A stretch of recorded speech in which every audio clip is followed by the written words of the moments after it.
सकाळी 9:30 वाजता राष्ट्रवादी काँग्रेस पार्टीचे राष्ट्रीय अध्यक्ष, राज्याचे उपमुख्यमंत्री आदरणीय अजितदादा पवारसाहेब यांचं अतिशय दुःखद असं निधन झालं. दादांच्या जाण्याने अख्खा महाराष्ट्र त्या ठिकाणी पोरका झाला. शेतीची जाण असलेला, अर्थ विभागाची त्या ठिकाणी संपूर्ण माहिती असलेला हा जाणता राजा आज आपल्या सगळ्यांमधून निघून गेला. अजितदादांच्या जाण्यामुळे महाराष्ट्राच्या राजकारणामध्ये जी पोकळी निर्माण झाली ही कशाने भरून न निघणारी अशी पोकळी आहे. सन्माननीय अजितदादा यांचं महाराष्ट्रासह आपल्या बुलढाणा जिल्ह्यावर त्या ठिकाणी विशेष प्रेम होतं. आपल्या बुलढाणा जिल्ह्यामध्ये मोठमोठ्या योजनांना त्या ठिकाणी निधी मंजूर करत असताना अजितदादांनी कधी आकारता हात घेतला नाही. प्रामुख्याने सांगायचं झालं तर आपल्या बुलढाण्याची जिल्हा केंद्रीय बँक ज्यावेळेला डबघाईस आली, NPA मध्ये गेली, तर बुलढाणा जिल्ह्यामध्ये कुठल्याही प्रकारचं त्या ठिकाणी आमदारकीचं पाठबळ नसताना जिल्ह्याभरामध्ये केवळ एक आमदार असताना सुद्धा या बँकेला या संकटातून बाहेर पडण्यासाठी 300 कोटी रुपयाचा जो निधी आहे तो मंजूर करून देण्याचं महत्त्वपूर्ण काम त्या ठिकाणी सन्माननीय अजितदादा पवार साहेब यांनी केलं आहे. राज्यातील तळागाळातील सर्व नागरिकांसाठी, त्याचबरोबर लाडक्या बहिणींसाठी, महिलांसाठी भरीव असं काम सन्माननीय अजितदादा पवार साहेब यांच्या माध्यमातून त्या ठिकाणी झालं आहे.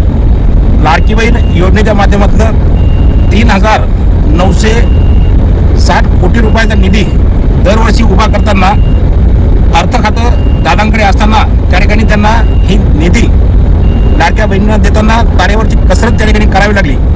तरीसुद्धा आपली लाडकी बहीण, आपल्या ह्या महिला त्या ठिकाणी सक्षम झाल्या पाहिजेत, त्यांना अर्थसहाय्य झालं पाहिजे, यासाठी इतर योजनांना कात्री लावून त्यांनी हा निधी उपलब्ध केला आणि यशस्वीरित्या ही लाडकी बहीण योजना त्या ठिकाणी राबवली. मंत्रिमंडळामध्ये एवढा जाणकार आणि एवढा अनुभवी नेता आज दुसरा कोणी नाही. महाराष्ट्रभरातील सर्व नेत्यांना आणि महाराष्ट्रातल्या सर्व जनतेला त्या ठिकाणी दादाच्या जाण्यानं एक हळहळ लागली आहे.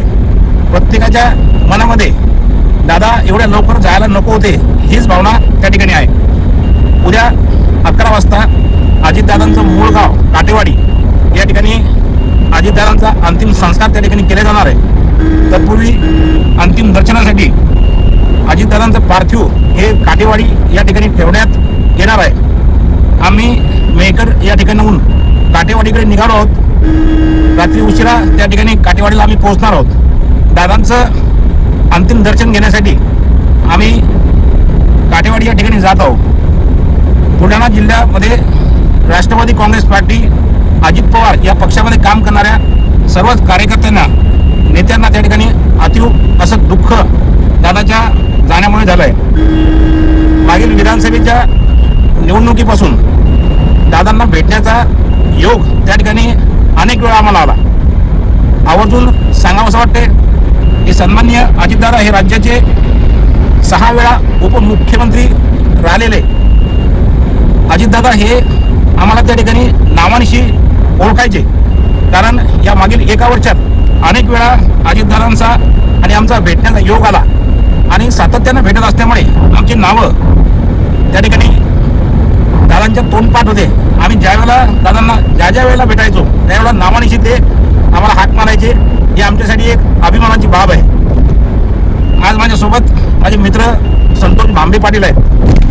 विधानसभेच्या निवडणुकीच्या वेळेला भांबे पाटील हे राष्ट्रवादी काँग्रेस पार्टीमध्ये नसताना मी त्यांना सोबत नेलं आणि राष्ट्रवादी प्रदेश कार्यालयामध्ये तिथं राष्ट्रवादी काँग्रेस पार्टीच्या नेत्यांचं आणि खुद्द अजितदादांचं कार्यकर्त्यांविषयी असलेलं प्रेम आणि अजितदादांची जी वागणूक आहे ही वागणूक पाहिल्यानंतर आमचे मित्र संतोष भांबे पाटील यांची इच्छा झाली आणि त्यांनी त्याच ठिकाणी राष्ट्रवादी काँग्रेस पार्टीमध्ये प्रवेश घेण्याची इच्छा त्या ठिकाणी प्रकट केली आणि प्रवेश घेतला.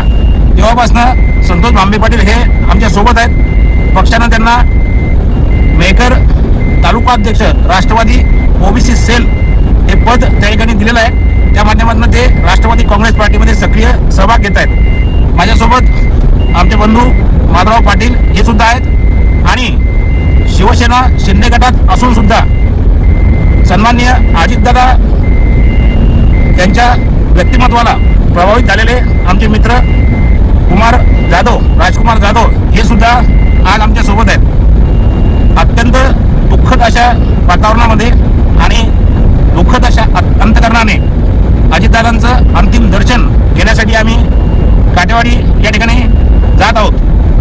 सन्माननीय अजितदादांना ईश्वरचरणी चांगली जागा त्या ठिकाणी मिळणारच आहे.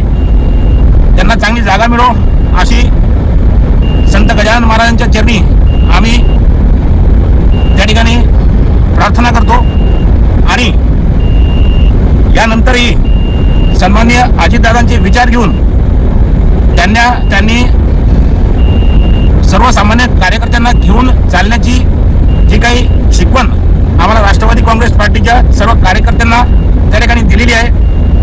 त्यांच्या शिकवणीनुसार बुलढाणा जिल्ह्यामध्ये अजितदादाच्या पश्चातही राष्ट्रवादी काँग्रेस पार्टी पक्ष हा जिवंत ठेवण्याचं काम आणि अजितदादांचे विचार हे जिवंत ठेवण्यासाठी आम्ही शर्तीचे प्रयत्न करणार आहोत.